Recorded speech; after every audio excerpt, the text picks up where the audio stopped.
mfuatiliaji na mtazamaji wa Jifunze Kisukuma hapa.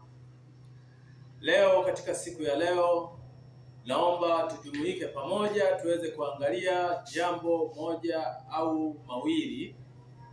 Kwenye video iliyopita, episode ya kwanza, jinsi ya kujitambulisha, nilifundisha jinsi ya kujitambulisha wewe kama wewe.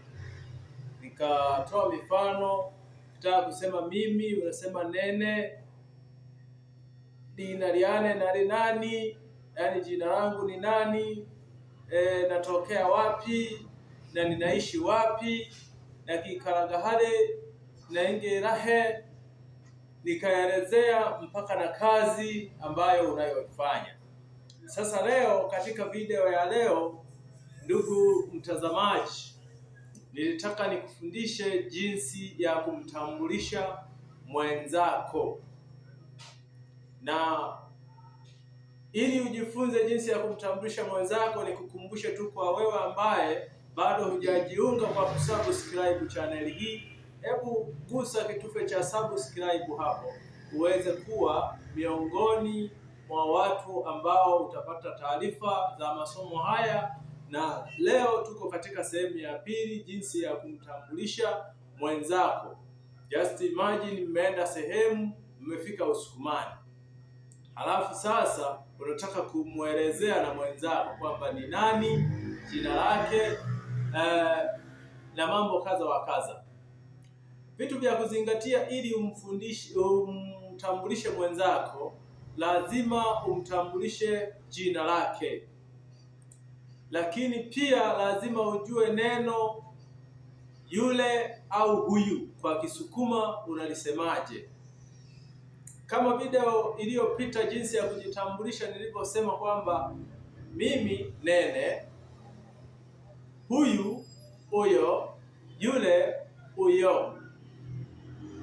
Kwa hiyo leo tunatumia neno uyo, uyu. Ungana nami twende nikakutambulishe. Huyu hapa leo nakutambulisha kwa Kisukuma. Huyu jina lyakwe alitanwa Bahati. Yaani huyu jina lake anaitwa Bahati.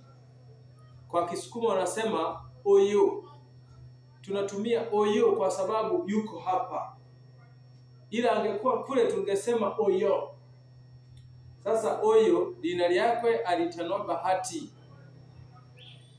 Azengire Mwanza, yaani anaishi Mwanza.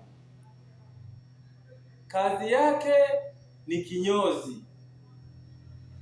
Kwa Kisukuma wanasema milimo yakwe mogi. Ndugu mfuatiliaji, nadhani hapo hata wewe utakuwa umeshaelewa au umeshagundua jinsi ya kumtambulisha ndugu au rafiki uliyeambatana naye kwenye jambo fulani.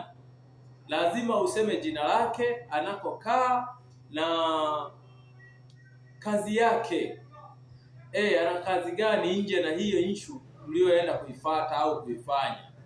Lazima umtambulishe. Like na kusubscribe hapo, lakini share kwa ndugu na jamaa. Ila video inayofuata tutakuja tutambulishe watu wengi kwa Kisukuma, kiwa joko kubwa. Usikose. Asante sana.